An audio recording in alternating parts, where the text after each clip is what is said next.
안녕하세요. 캔들피그의 이런저런 시간입니다. 지난주 한 주는 미국 대선 이슈로 시끌벅적했죠. 트럼프가 되니 바이든이 되니 티격태격 했던 분들도 많은 걸로 아는데 저 역시도 김하백님이랑 내기도 하고 그랬습니다.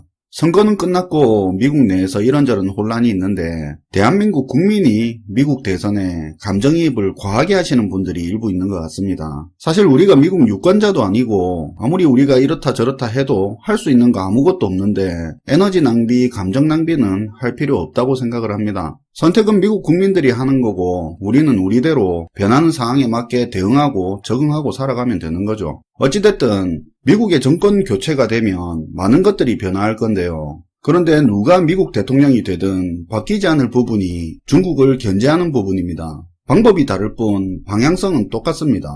어떤 분들은 바이든이 친중이라서 견제가 제대로 안 될 거라니 중국의 꼭두각시 노릇을 할 거라니 그런 이야기도 하는데 바이든의 중국 견제 정책은 그대로 가거나 오히려 더 강해질 수 있다는 게 많은 전문가들의 공통된 의견입니다. 뒤에서도 추가로 이야기하겠지만 이건 시간만 조금 지나면 금방 확인이 될 거니까 지켜보면 될 것 같고요. 오늘은 미국의 중국 견제에 대한 기본 틀에 대해서 알아보도록 하겠습니다. 미 대선 열기가 뜨겁던 지난 화요일에 인도 벵골만에서 다국적 연합해상훈련으로 알려진 말라바르 훈련이 시작됐는데요. 이 말라바르 훈련은 매년 실시되는 훈련으로 인도양 벵골만에서 인도 주도로에서 인도, 미국, 일본이 실시하는 해상훈련입니다.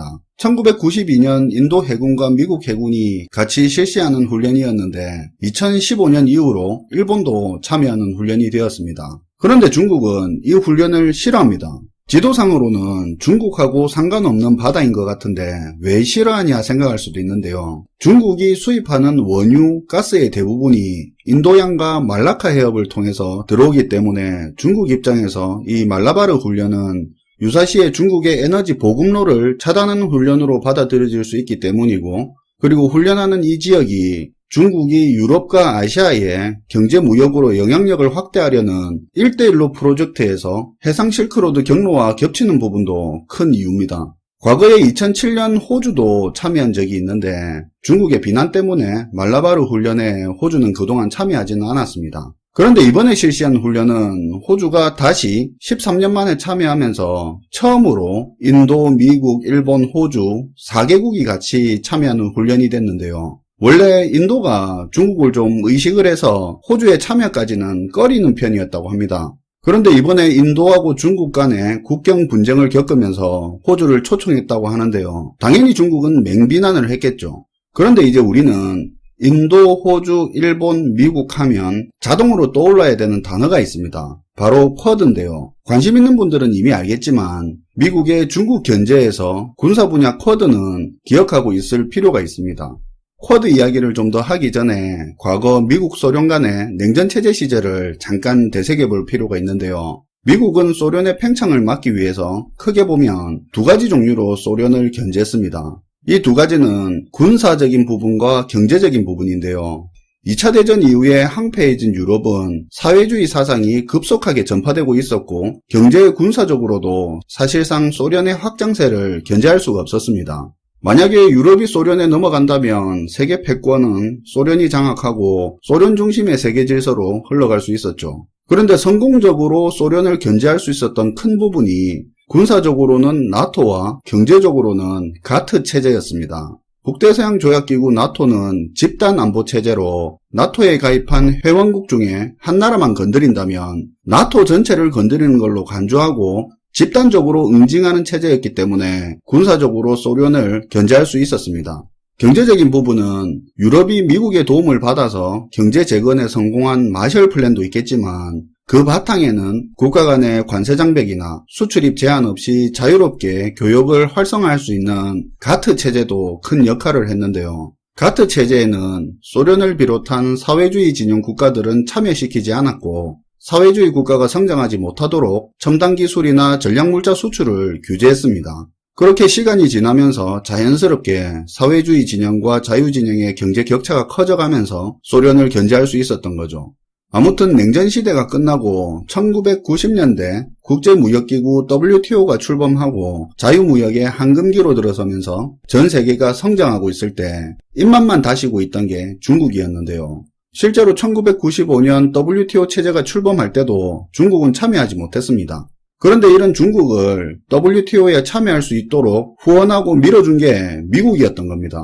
혹자는 미국이 제발등을 찍었다라고 표현을 하는데 아무튼 당시에 미국은 중국 시장의 성장 가능성을 크게 보고 미국을 위해서라도 좋다고 생각을 했습니다. 비록 사회주의 국가이긴 하지만 냉전도 끝났고 성장하면서 경제적 자유의 단맛을 보게 되면 민주주의화 되면서 변화할 줄 알았던 거죠. 중국 역시도 미국 중심의 질서에 잘 따라오면서 2001년 드디어 WTO에 가입을 하고 엄청나게 압축 고성장으로 순식간에 세계 2위 규모의 경제 대국이 됩니다. 그리고 2014년 1대1로를 선포하면서 그동안 숨기고 있던 야욕을 공식적으로 드러내게 되는데요. 그리고 2년 뒤에 중국을 탐탁치 않게 생각했던 트럼프 대통령이 당선되면서 미국이 중국에 대한 견제를 본격적으로 하게 됩니다. 한때 소련을 견제하기 위한 미국의 파트너이기도 했고 저렴한 상품으로 미국 소비시장 활성화에 도움을 준 파트너이기도 하지만 이제는 미국이 견제해야 할 1순위가 되어버린 나라죠. 세계 각국마다 중국이 경제 영향력을 높여놔서 쉽게 반중국 노선을 못하게 만들어놨고 미국이 기축통화국 지위만큼이나 중요하게 생각하는 해상 자유무역 항로에 대해서도 남중국해 해상에서 자국 영해임을 주장하고 있습니다. 또한 1대1로를 통해서 내륙으로는 중앙아시아를 거쳐 유럽까지 해상으로는 남중국해를 시작으로 인도양 지중해까지 중국의 영향력을 높이고 있는 그런 상황이라 미국은 더 이상 두고 볼 수가 없는 건데요. 이런 중국의 확장세를 과거 소련을 견제하듯이 미국은 군사 경제적으로 견제를 시작한 겁니다. 물론 방법은 과거와는 조금 차이가 있는데요. 개념적으로 보면 과거 냉전 시절에는 미국이 선두에 서서 이끄는 형태로 나를 따르라 하면서 동맹들을 움직였다면 이제는 다같이 상호 협조적으로 중국을 견제하는 거라고 할 수 있는데요. 무슨 말이냐면 이전에 미국이 나를 따르라 할 때는 적당히 따라가도 괜찮았지만 이제 다같이 할 때는 노선을 확실히 하지 않으면 참여하기가 어려운 겁니다. 아무튼 앞에서 말했다시피 군사적으로 쿼드라는 게 있는데 미국, 일본, 호주, 인도 이렇게 4개국이 안보 관련 대화체를 만든 겁니다. 표면적으로 공식화하지는 않았지만 군사적으로 중국의 해양 영향력 확대를 견제하는 건데요. 미국이 인도태평양 전략이 어쩌고 저쩌고 하는 게 이 쿼드를 바탕으로 하고 있습니다. 여기에 베트남, 대한민국, 뉴질랜드를 더해서 쿼드 플러스라는 이야기도 하고 있는데 장기적으로 이 쿼드를 중국을 견제하는 아시아 지역의 나토처럼 구상을 하고 있습니다. 물론 쿼드나 쿼드 플러스의 국가들이 중국하고 이해관계가 있다 보니까 완벽하게 노골적으로 미국한테 힘을 실어주고 있는 상황은 아닙니다. 그리고 다음으로 경제적인 부분인데요. 경제번영 네트워크라고 EPN이라고 불리는데 중국을 배제한 미국 중심의 경제블록으로 올해 4월 등장을 했는데 화웨이 제재 이야기 나올 때 알려졌죠.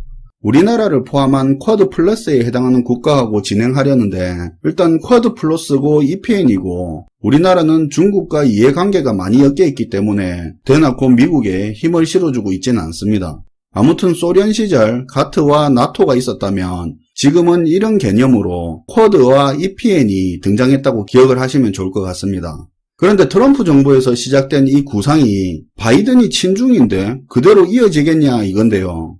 바이든이 친중 맞죠? 정확히 말하면 친중이었죠. 2001년 중국이 WTO 가입할 때 바이든은 당시 상원 외교위원장으로 중국을 WTO에 가입시키는데 공이 있는 사람이었고요. 중국하고 미국이 사이좋던 오바마 정부 시절에 부통령으로서 중국하고 가깝게 지낸 것도 사실입니다. 근데 2014년 중국이 1대1로를 선언하고 예상과는 다른 행동을 하게 되면서 제대로 뒤통수를 맞은 사람인데요. 지금 보면 중국에 대해서 트럼프보다 더하면 더했지 덜하진 않습니다. 물론 미국 내에 있는 반중 정서를 감안한 정치적인 행보로 볼 수는 있지만 미국의 민주당이 바이든이 중국에 대해서 절대 온화하지는 않습니다. 홍콩 국가보안법 시행에 관여한 중국 관리나 이 사람들하고 거래한 은행을 제재하는 법안은 공화당 민주당 할 것 없이 상하원에서 만장일치로 통과했었고요. 연방공무원 틱톡 사용 금지 법안도 만장일치 통과했고 중국 내 소수민족 탄압, 대만 문제, 남중국해 문제 전부 중국에 대해서만큼은 공화당, 민주당 동일한 생각을 가지고 있습니다. 그리고 바이든이 민주당 경선 때부터 지금까지 해오던 말을 보면 친중이라고 하기엔 발언의 수위가 꽤 높습니다. 오히려 중국은 바이든을 더 부담스러워한다는 전문가 의견이 지배적인데요. 트럼프 정부는 무역가치, 경제와 관련된 부분을 위주로 스트레이트를 깊게 때렸다면 바이든은 민주당이 중요하게 생각하는 인권, 환경까지 문제 삼아서 다방면으로 잽과 훅을 날릴 걸로 보고 있습니다. 당선되면 티베트 종교 지도자도 만나고 신장 위구르, 홍콩의 인권 문제에 대해서도 적극적으로 목소리를 내겠다고 이미 이야기를 했었죠. 바이든의 다른 정책이야 상원의석 문제도 있어서 어찌 될지도 모르고 그 사람이 리더십도 부족하다는 평가가 지배적이고 그리고 주변에 얽혀있는 문제도 참 많은 사람이라 얼마나 잘할지는 의문을 가지는 사람들이 상당히 많습니다.